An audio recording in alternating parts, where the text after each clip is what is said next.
topic. So, we are all here to get to know each other, find out ways we can collaborate, get more business. Any of y'all ever read the book or heard about the book called Men Are From Mars, Women Are From Venus? Okay, any of y'all married realize that that is absolutely a true statement? It's like, how can a wife and a husband have a conversation and be totally different? Well, I'm going to share a little bit of insight on that, not just the women and men, but also different personality types, introverts versus extroverts, why knowing a bit more about someone matters when you're having a conversation.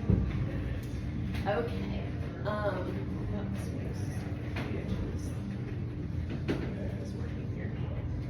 Okay, a little bit about me. I've been an entrepreneur from a very early age. My dad was a farmer during the day, sold insurance in the evening, and worked with a can company overnight so he could afford his farming habit. So he was absolutely a workaholic. My mom, on the other hand, my mom was bipolar, was in and out of my life at the time I was 4 years old. So my dad pretty much put me in charge. I was the oldest of 5 girls. My brother was older, but he was out on the farm with my dad. So I learned very young how to create an extra income for myself. And I was sharing with the guys at my table. This is a miniature, well, I made pot holders. Those we sold for 50 cents a piece. This was a quarter. This was for your coffee cup. I was 8 years old when I made this. I found this in my mom's house when I was cleaning out when she passed away a few years ago. So from an early age, I knew how to mow the lawns for the neighbors, do odd jobs. I then went on to, well, of course, we worked on the farm. We had cows, pigs, chickens. I always ate well, but we never had designer clothes, because when you're poor, it's like you get what you get. There was no cool things like Goodwill, thrift stores, or estate sales when I was growing up. Grandma made clothes. So I started a babysitting business, bought my own 10-speed bicycle, and I could go all over. I mean, I would go miles to babysit. I couldn't sit an hour. Let's see, I got my real job at 14. I worked at a lake renting paddle boats and taking admission and cooking. 16, I started with, I guess would be my big girl career, working greenhouses. And then I would take all the plants and go to the local farmer's market. Anybody ever go to the farmer's market? You have to get there like 5 o'clock in the morning to set up. Yeah, I did that at 16 years old. I went to AVAC and I worked in my first flower shop, then went on to UGA, worked in the botanical greenhouses there. I started teaching horticulture at Jonesboro High and then went on to Riverdale High. And that's when I decided I am not going to be able to retire a teacher because somebody's going to kill me or I'm going to kill them. So I fell back on the only thing I knew how to do, which was make flowers. So I started a flower shop and I ran my flower shop remotely. So I taught during the day, got there at 3:30 in the afternoon, and then I worked until midnight. But it was a very successful flower shop down in Fayetteville. And after 4 years, I retired from that, started my family, and that's where we are now. Proud mom, grandma. That's my wife. Kids are great, but it's the great kids, you know. Breast cancer survivor. I'm not a survivor, I'm a thriver. An entrepreneur. Like I said, you know, I'm one of those people. I don't be a stranger. Any of y'all have that mom when you're growing up and you're in the grocery line and she starts talking to everybody? You're like, could you please be quiet? You just want to go at it. Yeah, my mother, it's like, oh my gosh, please, you know. And my daughter and my son say the same thing. It's like, you know, how can you talk to everybody? I don't know. I just find something in common with everybody. So why men and women network differently? We have different personality types in this matter. So when you hear the term men are from Mars, women are from Venus, while it's not scientific, the phrase really reminds us that men and women think and act differently and communicate differently. Some of these differences are from gender, but other ones are personality types that affect how we network. So whenever you're out networking, it's critical in professional growth. You know, LinkedIn says it's 80%. You know, if you just sit behind a computer and try to do the online, I mean, remember COVID? Oh my gosh, all those online meetings, they were so tough. So really getting out and meeting people, getting to know who they are, why they do what they do, that is so important. So I interviewed or text back and forth. Some we talked to, some email, some text. I actually got a response back at 1:30, but I was still working on it, so I included it. Talked to 18 different business owners to get their opinion on this. So why networking matters? 75% of the people that, of the people that I interviewed, they said 75% of their income came from networking or referrals from networking people. When you ask how important it is on a scale of 1 to 5, everybody said that it was either very important or critically important to get out and network. Now, of course, I'm talking to networkers. I guess if I had talked to somebody from Coca-Cola that wouldn't touch the clock, it would be totally different answers. But the key difference is between men and women. And y'all probably already know this, but seeing the totality of it, I think, makes a big difference. So men are very much, career, you were born this way. You were born to be a provider. You're focused on, show me the money, David. It is what you live and breathe. That's what you do, that's what you are. Women, we are nurturers. We of course, we want to make money, we want to be successful, but in the process, we want to know you. We want to know why you do what you do, how you tick, and how we can collaborate. So with women, you're going to want, typically they want deeper relationships, they want the emotional support. Here's a quote from Tyra. It's easier to converse with women because we are more open to conversations on a personal, deeper level. Men are more analytical, direct to the point. 1 or 2 words and they're good to go. Okay, so some real world examples. Let me see if I can do something out of here. Y'all can read this time. You go to a big networking event, like those big expos or something. Men will come home with 100 business cards, and automatically they're on LinkedIn. They're connected with all these people. Women will have met 10 people, and these people are going to be ones that they are going to have coffee with. They're going to have long-term relationships with. There's no right answer or wrong answer. Just know that, when you leave an event, if you didn't connect with, 85 people or whatever, it's okay. To me, 2 to 3 good connections at any event, that is, definitely worth your time and golden. And even if you go to an event and you feel like you didn't connect with somebody, you didn't make a sale, but most of us, we're not selling each other, we're becoming referral partners. But even if you don't make a sale or feel like you didn't have a good connection, go back again. But then also don't limit yourself to just one networking event. I know this one is great, and I tell people all the time, this one is awesome because it is so laid back, it is so comfortable, and Bob never says you have to apologize for being late or having to leave early or missing a meeting. We're here because we want to be here. We're not required to give referrals. We're not required to punch a time clock, check in, or do any of those other stuff. That sounds too much like a job. So a great opening question, is this your first time here? How did you learn about the group? Did you do anything fun this week? That one was Robin's. Tell me a bit about yourself. What made you choose your profession? It's very comfortable to say, well, hey, what do you do? What line of work are you in? And that's okay, but you get more conversations when you ask more open-ended questions, and resist the hesitation to just pull out your business card and hand it to people. Unless someone asks me for my business card, I don't typically give them out. Now, if you go to a networking meeting, like a lot of the chamber events and stuff, when you're at a round table and you kind of get to know each other, and then you all just kind of switch cards, that's very appropriate. But you don't just walk up to somebody and just say, here I am, And digital cards are definitely something you want to have along with the physical card. I still have both. I'm 65 years old. I'm very old school, so I definitely have both. And you want to be professional. Don't make your business card on your computer. Staples is fine, but definitely put your picture on there and get a professional card. Okay, barriers and biases. Okay, so where are some of the hesitations, the stigma, the things that kind of hold people back?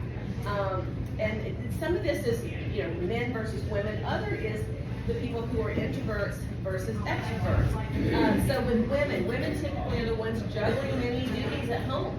They're the ones that, getting the kids or the grandkids, is like, I'm babysitter number 2. The other mother-in-law who doesn't work, she's babysitter number 1. When one of those 3 little kids are sick, I stop what I'm doing and I go babysit. So whenever you're juggling, household duties, kids, grandkids, sometimes our profession, comes by the wayside, whereas that's not necessarily the case for men.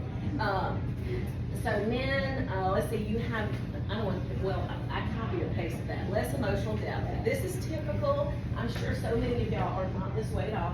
I will tell you, of the 7 men that did this, Robin was the one that I got on the phone with and actually had a very long, it was supposed to be 15-minute conversation, and you know me, Robin, we talked for 40 minutes.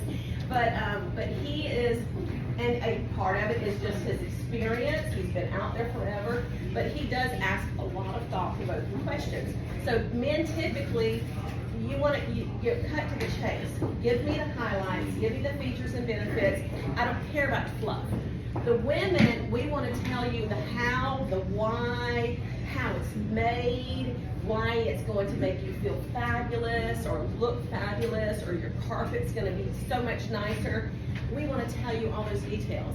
And so just know, women, when you're talking to men, cut your story in half. Men, when you're talking to women, have a little bit more patience, okay? So when asked if there was a need for same-sex networking groups, well, we know, guys, I'm sorry, we've already taken over Boy Scouts. Y'all really don't have any all-men groups, except for like the bar, the golf course, the sporting events. That's your networking. But when we asked them, if you think there's a need for women only, 6 of the 7 men said no. Okay, but when I asked the 13 or 11 women, I don't remember if it was 11 or 13, how about the ladies networking, every one of them said a resounding yes. And so part of it is being a woman, and also a double whammy. An introverted woman, throw them into a male-dominated B&I meeting, whereas they will leave and never come back. So you have to look at different personality types. I am married to a severe introvert. He's a vice president of a bank, and if he was in front of 6 people, he would absolutely tell you everything in the world about banking. But there's no way in $1 million that he would have ever volunteered to do this. But that doesn't mean, he's still the smartest person I know. Well, yeah, he's the smartest person. My daddy was the hardest worker. My husband's the smartest person I know. That being said, just know everybody has their different strengths and weaknesses. So Christine Power says, women's only group gives a more meaningful, safe, intimate networking opportunity to open up and share why they do what they do. Personality types and networking. So we've got extroverts, they thrive in crowds. They're the life of the party. And the thing is, people aren't typically 100% one thing, okay?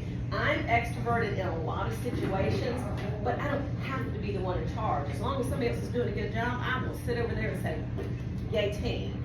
But the minute I see that no one's going to raise their hand, that no one is going to take charge and do whatever, I will do that because I don't want things to be left undone or something to be done in a shabby way. So, I guess shabby way, that's probably not the best term. But anyway, so yes, I am an extrovert. Introverts, they prefer one-on-one. They love just talking to people in a closed setting. They love to get to know people. That you can take an introvert though, guys, girls, you can befriend an introvert and help them to get more extrovert, I guess, type qualities. You got thinkers versus feelers, and then the drivers versus supporters. There's a place for everybody. And my message to everyone is just don't discount those who are different. Get to know them, because even if you think I'll never use their service, I'll never need them, they may end up becoming your best friend and best cheerleader, and share all your posts on social media. Some case examples. Let's see. Like I said, y'all can read all that. The female introvert, like I said, you like one-on-one mentorship, small groups. They would never be a featured speaker. Don't ask them. They're shaking in the boots when they have to do their 1 minute. The male introverts, they're going to talk about 30 seconds and they're just going to stop. So whenever you have someone, if you're leading the group and someone literally, they say, 2 sentences about themselves, ask them a thought-provoking question. Ask them to, expand on that a little bit more. Most of the time, if it's in their wheelhouse, they will do that and not realize that they've actually stepped out of their shell a little bit. Bridging the gap. How are ways that we can help the introverts feel more included? Help the extroverts calm down a bit, you know? Then, you know, say, read the room, you know? Whenever you walk into a room, you know, you're coming off a high, you just had a great sale, a great meeting, you know, and you want to go in and you want to shout it to the rooftops. You know what, take a moment, take a deep breath, look around the room, see, you know, who's sitting by themselves, you know, who is new to the group. Take a moment and engage with those new people. Take the tone down so that they don't feel like you're shoveling with, you know, fire with a fire hydrant. But take a moment to converse with them, introduce yourself, find out, you know, is it their first time there? Why did they choose that networking meeting? Where else do they go to network? So just find ways, and then for the introverts, just know it gets better, and the more often you get out networking, it will be better. But I think practice at home. Ask your neighbors, ask your friends, someone you're close with, say, you know what, I've got to practice this 1 minute, and I hate doing this, but I know I'll get better if I do it. So, and then write your bullet points out, put it on a card, so you make sure that you say the things you want to say, and the more you practice, the easier it is. And then you want to go out and find places that you fit in. Advice and takeaways. There's no one size fit all with networking. Find your tribe. That's what Stacey Hamilton says. Liz Williams, be yourself. Robin, know what you know and be confident to share how you can help them. Following up is key, and I think we all know that, and that's something that if you go to a large networking event, you need to schedule time after to actually do the follow-up. Because if you tell somebody you're going to do something and you don't, you've just lost the integrity that you have there. Always remember, it's not about you. Thank you, Brian. Ask enough questions so you can easily introduce and refer others. That's from Michael. Live networking opportunities build relationships, and staying in contact on social media is key.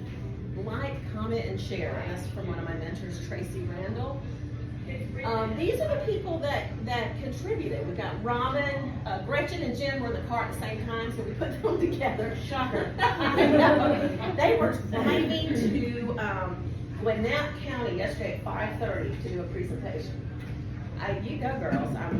Yeah. They're all over. I know. God love them. Bonnie Ross Parker, who's founder of Experience Connections. I have been a leader for, gosh, I don't know, probably a long time, 15 years. Tracy Randall, the CMO. Tyra, you all know, Ella Frame. Cara, I didn't realize till last night when we went line dancing together, they own an auto repair shop, Zimco Auto, and she also has the Lifeway patches. Of course, Bob, Brian, Michael, Stacey Hamilton, Diane Freeman, the social media specialist, Wanda Pearson, Christine. One of my friends, he coaches Panama lacrosse. So these are some of the people that helped me. I just reached out and said, hey, what do you think about this? And they all said, it's a great topic. And most people, you only know what you know. And so now what I'm going to do is I'm going to open it up. Oh, these are my opportunities to network. I mentioned those to you earlier. It's all girl stuff. I like men. I've been married 41 years, but and I go to plenty of co-ed. I just don't lead that.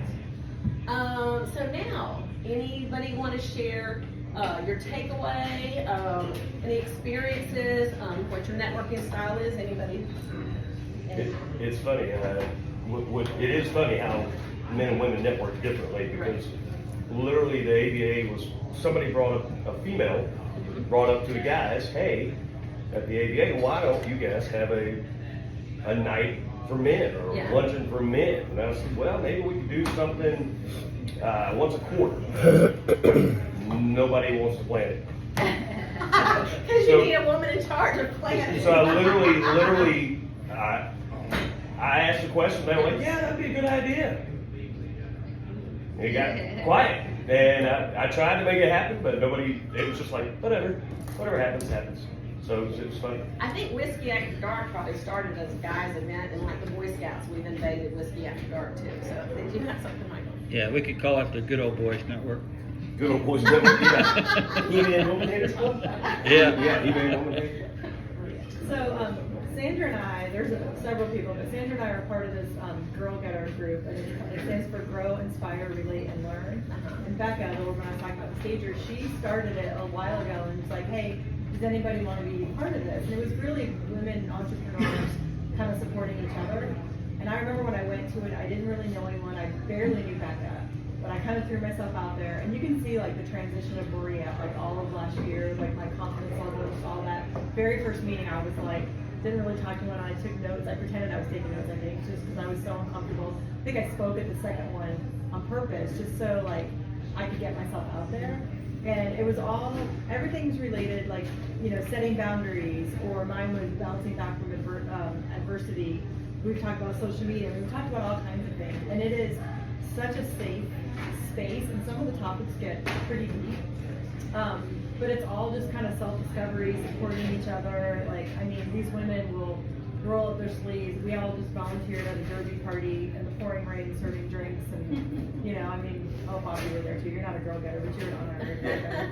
But anyway, but for me, I think that was what that pivotal moment was for me last year, because my confidence level the year before that was crap, and you could just see it kind of just grow more and more with that group. And now I kind of, you guys feel it here, hopefully. Well, you would never know that you ever had a challenge with that, but you know, when you said that, I thought back. When I owned my flower shop, gosh, I was in my 20s, and I went to the first chamber event. It was Clayton Chamber of Commerce, and I remember the first time I went, and I was terrified. You know, I mean, I taught in front of school kids all the time, but these are 15, 16-year-old kids. But to stand up at a chamber meeting, I remember that was very, very uncomfortable for me. And but like I said, it comes with practice. It comes with having the affirmation from other people. You know, great job. That was a great point. Thank you for for sharing that. And so so that's another thing too, is compliment others. You know, even if you're not networking. You know, if you're out, well, guys, it's kind of harder for y'all because people think you're flirting with them. But ladies, guys, you can do it to a point. You know, good suit, nice suit you got there, man.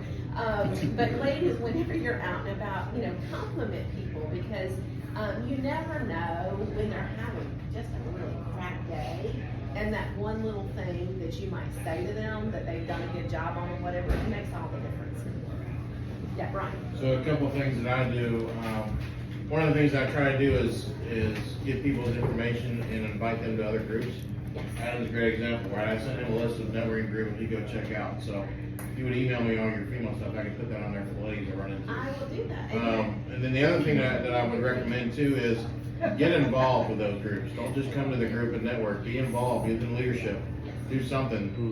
Cargill Business Club, I helped start that in 2016. I'm the only person left of the original leadership team. Wow. So just get involved with them, and it helps tremendously. Yeah, volunteer is huge for networking groups, but also in the community. I know you do a great job with the Horizon Ball Field.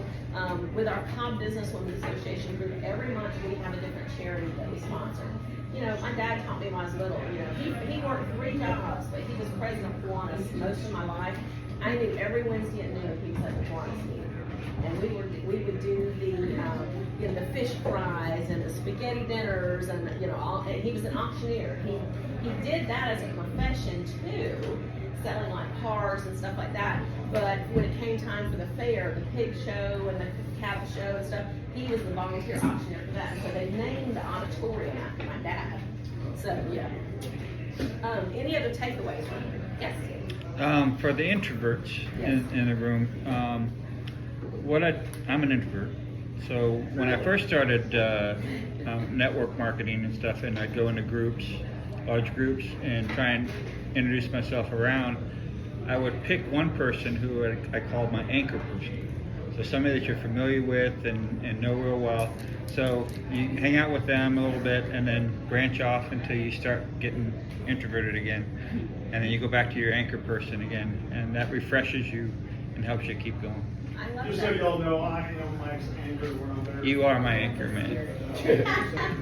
And I will say, whenever I was choosing different people to answer the little questionnaire thing, I specifically picked people that I felt confident were either introverts or extroverts to get different people's opinions. So I didn't just you know, go to all of my people that led groups that I knew were, you know, a solid 10 out of 10 on the extrovert group. So, anybody else? Yes? I'm an extrovert, but the funny thing is, when you talk about your mom, I dealt with the same thing with my mom. My mom would always just speak to people, just absolutely strangers, and I'm like, she doing it, and believe it or not, I am just like her. And I could not believe it. I've grown up, and now my grandchildren or whatever, they be like, Grandma, why you always doing that? But the other thing is, when you're talking about networking with someone, try to always recognize that person. And when I say recognize that person, to see if they're an introvert or extrovert, because that will determine how you can actually reach that person. Because if you're dealing with an introvert and you just talking, maybe like, God, I can't wait to say that type thing, or what is she talking about, that type of thing.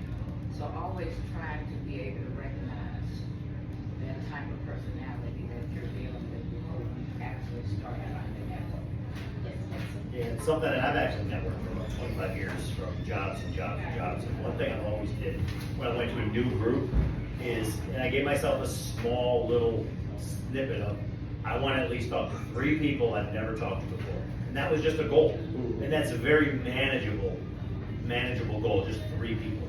If you do that at everyone you go to, you get comfortable doing it pretty quickly. And then, like, another thing when you talk about getting to know people and things of networking, when I meet new agents, I actually make a 30-second video message and send it to them with my Blink card. Because for me, I know my networking style. My networking style is my personality. So I can do a video and they'll remember who I am because of the video, and that works well. So figure out your niche networking style of what works well for you, and then just really hammer that, and people will all know you. What I try to do whenever I'm meeting someone new is I take a picture of the 2 of us together, I put them in my phone, and I put that picture of the 2 of us together in my phone, so that way I have their picture and also can tell where I am in the background, basically, from where the picture was taken, and that helps me number one remember them, and then also when I'm putting their name and information in, I make sure I put in there, you know, what they were interested in, because it might be, I might not be following as fast as I can, and I can't remember the person's first name. Oh, but I remember they were interested in that hormone stuff, and so I just look in my phone, put in live T, and it's like, okay, there they are. So just, you know, things to help you with your follow-up is key. And I know I've taken way too much of your time. So I want to thank you all again. If you have any questions, and like you said, I do have on my website actually all the different networking groups, including this one, that I either go to, lead, support, or whatever. And that's keys. You know, get out, find your tribe, and then when you go to a networking thing, don't necessarily sit with your BFFs. I'm not going to look around the room and see you sit with your BFFs, but you know, sit at a table and meet new people. Right. That's all I got to say about that. Give it up for